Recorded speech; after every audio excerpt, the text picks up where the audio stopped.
بسم اللہ الرحمن الرحیم۔ السلام علیکم ڈیئر ویورز، ٹاپک ہے مسئلہ کشمیر۔ یہ ہے کیا، اس کا بیک گراؤنڈ بتانے جا رہا ہوں۔ دیکھیں کہ 1846 سے لے کر 1947 تک کشمیر پر ڈوگرا خاندان نے حکومت کی تھی۔ اس سے پہلے یہ برٹش گورنمنٹ کا حصہ تھا۔ ایکچولی 1846 میں انگلینڈ نے اس کو بیچ دیا تھا گلاب سنگھ کے ہاتھ، اور وہ اس کی اس وقت جو قیمت تھی اس وقت سکہ تھا نانک شاہی، تو تقریباً 7.5 ملین نانک شاہی کے وجہ سے گلاب سنگھ کے ہاتھ فروخت کیا تھا۔ 1947 میں پھر اس وقت جو وہاں کا جو حکمران تھا وہ تھا مہاراجہ ہری سنگھ۔ اس نے اسے انڈیا میں شامل کرنے کا اعلان کر دیا، کیونکہ آپ کو پتہ ہے کہ یہ اعلان ہوا تھا کہ جو ریاستیں انڈیا میں شامل ہونا چاہیں وہ انڈیا میں ہو جائیں، اور جو پاکستان میں شامل ہونا چاہیں وہ پاکستان میں ہو جائیں۔ ایکچولی کشمیر میں 80% مسلمان تھے، تو لازمی طور پہ جو مہاراجہ ہری سنگھ نے اسے انتہائی غلط کر دیا کہ اس نے اکثریت کو نہیں دیکھا اور اقلیت کو دیکھا، یا اپنا اس نے مفاد دیکھا۔ اس پر پھر پاکستانی فوج نے اس پر حملہ کر کے اس کا کچھ حصہ آزاد کرا لیا۔ یہ جو آزاد علاقہ ہے اس کو اب آزاد کشمیر کہتے ہیں۔ یہ جو گلگت بلتستان ہے یہ بھی آزاد کشمیر کا حصہ ہے۔ کشمیر کی ایکچولی جو کل آبادی ہے وہ تقریباً 1.25 کروڑ ہے۔ پھر 1962 میں چین نے یہ جو مقبوضہ کشمیر ہے جس کو آکوپائڈ کشمیر کہتے ہیں اس کے کچھ حصے پر قبضہ کر لیا۔ اب اس وقت جو ہے وہ کشمیر کا 33,145 مربع کلومیٹر پاکستان کے پاس ہے، 39,127 مربع میل جو ہے یہ انڈیا کے پاس ہے۔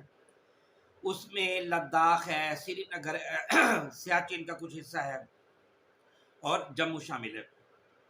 اور تقریباً 14,500 مربع میل یہ چین کے پاس ہے۔ اس میں خاص طور پہ جو دو علاقے بڑے مشہور ہیں اس میں اکسائی اور شیخس گم وادی جو ہے یہ اس میں شامل ہے۔ اچھا، آرٹیکل 370 یہاں پہ شروع سے ہی چل رہا تھا۔ اس کے تحت یہ تھا کہ یہ خود مختار ریاست ہے، اس کا اپنا صدر ہے، اپنا وزیر اعظم ہے۔ لیکن یہ جو انڈیا کی گورنمنٹ ہے جس کا وزیر اعظم مودی ہے، اس نے 5 اگست 2019 کو یہاں پہ آرٹیکل 370 ختم کر دیا اور 35A لگا دیا۔ اس کے مطابق اب یہ انڈیا کا حصہ بن گیا۔ جو 370 آرٹیکل تھا اس کے تحت یہ تھا کہ کوئی بھی کشمیریوں کے علاوہ یہاں پہ کوئی جائیداد نہیں خرید سکتا تھا، جس کی وجہ سے یہاں پہ ظاہر کوئی اور آباد نہیں ہو سکتا تھا، یعنی باقاعدہ کوئی چیز پرچیز کر کے۔ لیکن 35A کے تحت اب کوئی بھی یہاں پہ آ کے پراپرٹی خرید سکتا ہے، اور اس نے یہاں پہ مودی نے ہندوؤں کو یہاں دھڑا دھڑ آباد کرنا شروع کر دیا ہے۔ ظاہر ہے اس کا مقصد کیا ہے کہ اگر کسی بھی ٹائم یہاں پہ پلیبسائٹ کی جائے، رائے شماری کی جائے، تو ہندوؤں کی تعداد زیادہ ثابت ہو۔ اور دوسری طرف اس نے تیزی سے مسلمانوں کی نسل کشی بھی شروع کی ہوئی ہے، آپ کو بھی پتہ ہے۔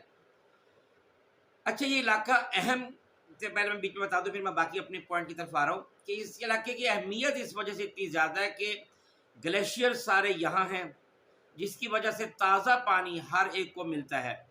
تو جس کے پاس یہ کشمیر ہوگا ظاہر اس علاقے کو زرعی لحاظ سے وہ ہمیشہ جو ہے وہ زرخیز رکھے گا۔ کشمیر پر سب سے پہلے مغل حکومت کرتے رہے ہیں۔ یہ تقریباً 1753 سے 1819 تک اس پر افغانوں نے حکومت کی ہے، یعنی اس میں کافی حکومتیں چینج ہوتی رہی ہیں۔ 1819 سے پھر 1846 تک سکھوں نے یہاں پہ حکومت کی، اور پھر 1846 سے 1947 تک پھر ڈوگرا راجاؤں نے یہاں پہ حکومت کی ہے۔ یہ جو ڈوگرا راجا نا یہ اصل میں راجپوت تھے، اور 1947 سے لے کر اب تک کشمیری نوجوان انڈیا کے ظلم کے خلاف لڑ رہے ہیں، کیونکہ انڈیا نے وہاں پہ ظلم کا بہت بڑا بازار گرم کیا ہوا ہے۔ خاص طور پہ جو نوجوان لوگ ہیں ان کو قتل کر دیا جاتا ہے بے دردی سے، خواتین کو اغوا کر لیا جاتا ہے۔ اب وہاں غور کریں کہ پاکستان کی کل فوج تقریباً 6 لاکھ ہے، اور انڈیا نے اپنی 6 لاکھ فوج صرف کشمیر میں رکھی ہوئی ہے، اس سے آپ اندازہ لگا لیں۔ اس کا حل صرف ایک ہی ہے کہ پہلے اسے اپنی اصل حیثیت پر بحال کرے، کیونکہ یہ دیکھیں عوام کی رائے کے خلاف جو حکومت کی جائے گی وہ غاصبانہ حکومت تصور ہوگی، عوام کی رائے کے مطابق فیصلہ کیا جائے۔ اب تک یا اندازہ کریں کہ کشمیر میں ہندو تقریباً 4 لاکھ مسلمانوں کو شہید کر چکے ہیں۔ تو 1948 میں یو این او نے قرارداد پاس کی تھی جس کے مطابق یہ تھا کہ یہاں پہ الیکشن کرائے جائیں گے، رائے شماری کرائی جائے گی اور پوچھا جائے گا ریفرینڈم کرا کے کہ کیا آپ پاکستان کے ساتھ شامل ہونا چاہتے ہیں یا انڈیا کے پاس، لیکن اس پر ابھی تک کوئی عمل نہیں ہوا۔ اصل میں یہ اقوام متحدہ کا کام تھا کہ اس پر زبردستی عمل کراتے۔ ظاہر ہے کوئی آدمی، کوئی حکومت جو ہے نا جو چاہتی ہے کہ میں ایسا نہ کروں، تو اس کو جب تک کوئی سختی سے کوئی عمل درآمد نہیں کرائے گا وہ تو نہیں کرے گی، کیونکہ اس کو پتہ ہے کہ ظاہر ہے جو کشمیری لوگ ہیں ان کے دل پاکستانیوں کے ساتھ دھڑکتے ہیں، پاکستان کے ساتھ دھڑکتے ہیں اور وہ پاکستان میں شامل ہونا چاہتے ہیں۔